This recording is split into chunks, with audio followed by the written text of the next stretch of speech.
it seems like there's a bunch of people in the last 5 years plus jumping into real estate, but what I just heard was 90% of people quit. Yeah. Why is that? Honestly, man, just to be quite frank, I've seen so many people get into business, work for someone, and then they'll quit working for someone in 2 deals, and then they'll start doing their own thing and never do a deal again. Shoot, I've seen it where people don't get their first deal for 2 years, you know, and then they never get a deal after that. I honestly don't really understand why people quit because I've been so blessed and successful with it. I really don't understand. But most people just quit. And they just quit before it's too early or don't put in enough work, you know? I think people, they have the wrong expectations when they come into this business, right? So any business, right? People see certain things on social media and they get inspired by it and they say, I want the same thing. It's cool to want that. You should want that. But at the end of the day, you don't know what that person on social media went through in order to get to where they are, right? So you can't expect the same exact result, even if if you copied everything they did. The market is gonna be different. The market conditions are gonna be different. Right.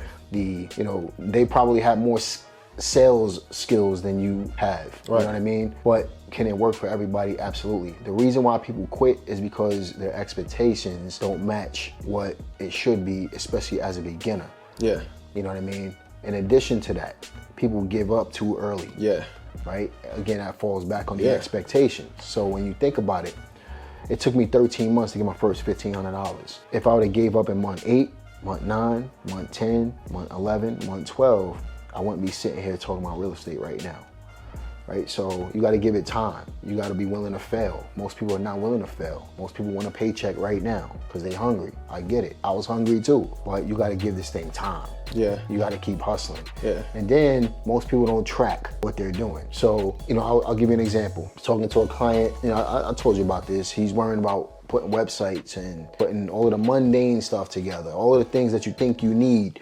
I made $1 million in real estate without using any software. But now since somebody told you need software to help speed up the business, you focus too much time on that. You feel like you're doing something, right? That's not what makes you money. What makes you money is making offers. So absolutely, we got to get out there, roll up our sleeves, get our feet wet. Most people who come into the business are not. They think they're doing something because they set up a website, because they, got this list and they got this software that everybody else has. But that's not what makes you the money, man. What makes you the money is picking up the phone, calling people, sending out the mailers, getting the phone slammed on you, making more offers, making enough offers. People don't make enough. You can make 30, 40 offers and not get a deal. How about you make 50, make 10 more? Make 60. I give guys like a kind of like a daily task. And like one of the tasks is 100 phone calls, and one of the guys was like, "Yo, I did 100 today, man. I'm good." That's not the right attitude. Like, well, bro, it's only 2:00. Since you already did 100, like, why not just continue? Honestly, I think that's why people quit. They just not putting enough work. They just don't work hard enough, man. I mean, that's really what it is. Because it works. It works for me. It works for you. It works for several other people. I see wholesalers sending out deals every day. It's just like, why is it not working for you? You can't. There's no excuse, man. I think people are naturally lazy. People look for anything to use as an excuse in order to be able to justify why they should quit, right? So for example, they might say, oh, I don't have enough money. I didn't have enough money neither. Yeah. All right. Say, I don't have the time. I'm like, I got 5 kids. Yeah. And a wife. Yeah. They say, I don't have the information. When I first started, I didn't have the information. I didn't have the coach. I didn't have the money. I didn't have the credit. I figured it out, you know what I mean? And most people are just not willing to go through the trial, the error, fall on the face. You could hire a coach.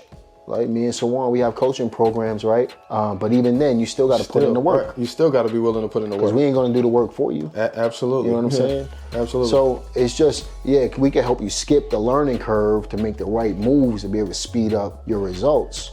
But you still got to put in the work. Right. And then how you going to handle the pressure when the pressure comes. Right. And I think that's the last piece to it. It's like when something happens, whatever that is, maybe you finally get a deal, you've been spending your time, your energy, your marketing dollars, you finally get a deal, and then there's a title issue. You got to be willing to, help the attorney solve that issue. go back to the seller or do whatever you got to do to help solve that issue. Maybe negotiate with the IRS or whatever judgment that it is, or come up with a different strategy where you can take that title issue subject to, or find a buyer that's cool with, whatever's going down.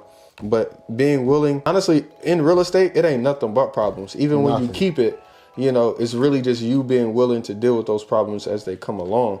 And so you got to have that, I don't know, a beast mentality, Mambo mentality. That's what it is, man. At the end of the day, going back, basically piggybacking off of what you just said, I have this client who he signed a deal.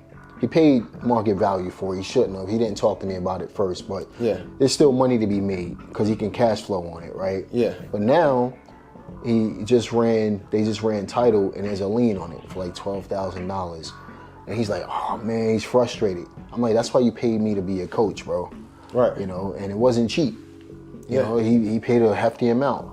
Had he not paid me, he wouldn't have figured out what I told him. I'm gonna share that in just a second. But that's the value of paying for education. Absolutely. People, I had people look at my coaching programs like, I didn't realize it was gonna be this. And I'm like, what did you expect from 20 something years of experience? So you get what you pay for, you really do.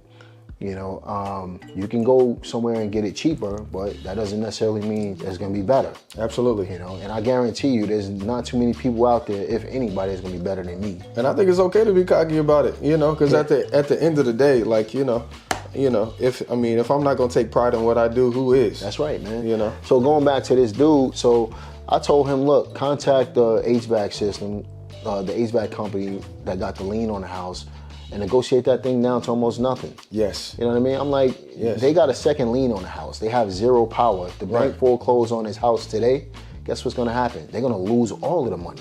So you can offer them $500. Right. You know what I mean? Like, walk, take the lien off the house.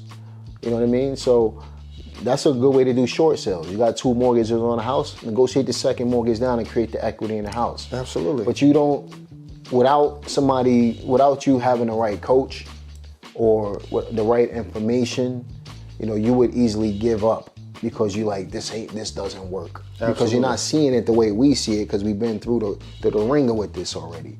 We done experienced it all. You know what I mean? And we still experiencing stuff. Absolutely. You know what I mean? So I'm not saying that there's ever gonna be an easy point in business.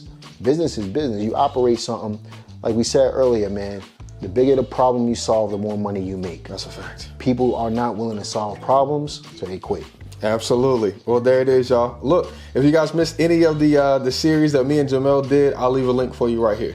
Peace.